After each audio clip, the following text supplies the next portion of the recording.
Представям ви кугърска група рогач с ръководител Иван Караатанасов при Народно читалище Свети Кирил и Методий, 1912 село Оборище.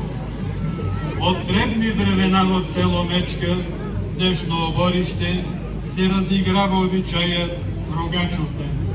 Това е обичай, който се играе от местни заговезни до сирно заговяване по християнският календар към края на месец февруари или началото на месец март.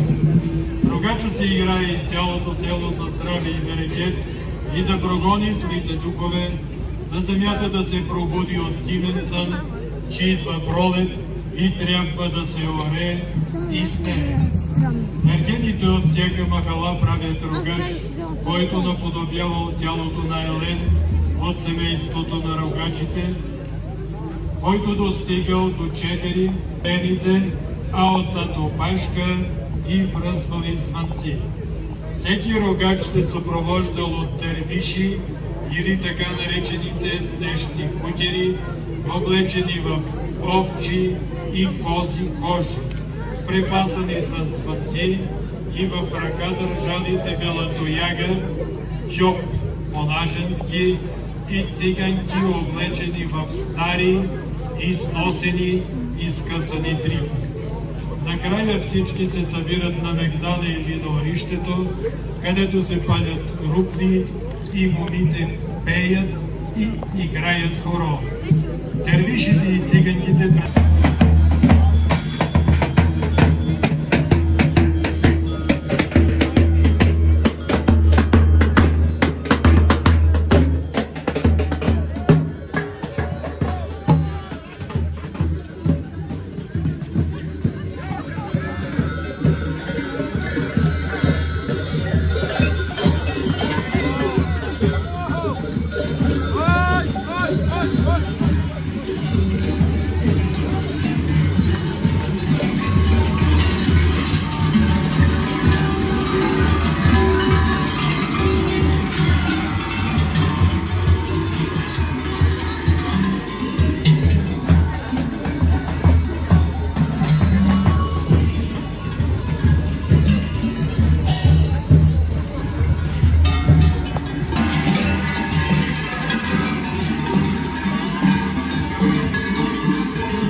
Я виж да стъкни там за заговяване.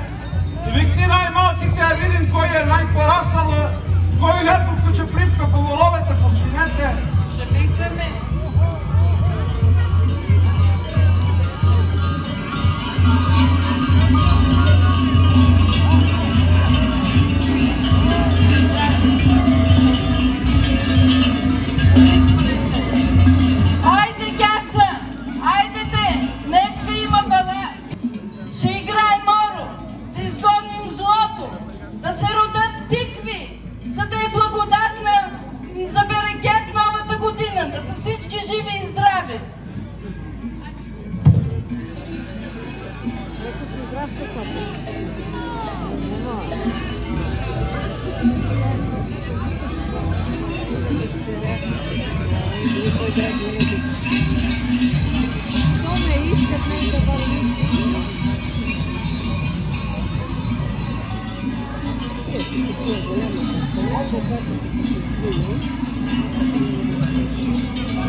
Някой, ако има сериозен, а се пребори с печката, бе, ако види, ако го боли нещо кръст, нещо, ако е болен от бяс, от бряс, от заплес, може да го лекува.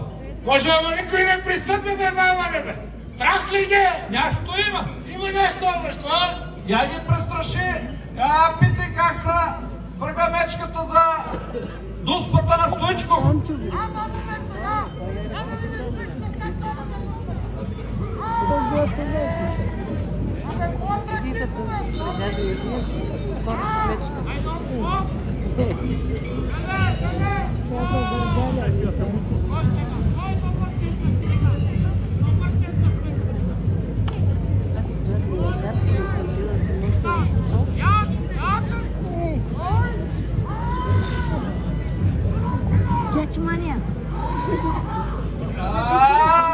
Това няма го боли къста, лятото ще жеме.